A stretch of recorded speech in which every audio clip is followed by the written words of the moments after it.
এই MI institute আপনারা দর্শন করুন। এটা গেট, এইখান দিয়ে যেতে হয়।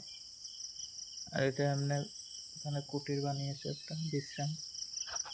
এইখানে ভক্তি বৈভব মডিউল 2 এর ক্লাস হয়। এরকম 3টা আছে, এর পিছনে একটা, আর একটা ওই দিকে। এই যে এমআই ইনস্টিটিউটের আপনারা দর্শন করুন। এখানে সবজি চাষ করে। মালতী ফুলের গাছ কতগুলো, অনেক। এখানে গাতিয়া মালতীর মেলা দেবদ্বার বলে। এখানে মালতী ফুল কৃষ্ণ পঞ্চকের জন্য যদি লাগে নিয়ে যাবেন। হরে কৃষ্ণ।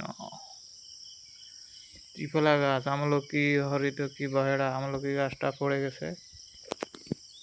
হরে কৃষ্ণ কৃষ্ণ কৃষ্ণ হরে হরে, হরে রাম রাম রাম হরে হরে।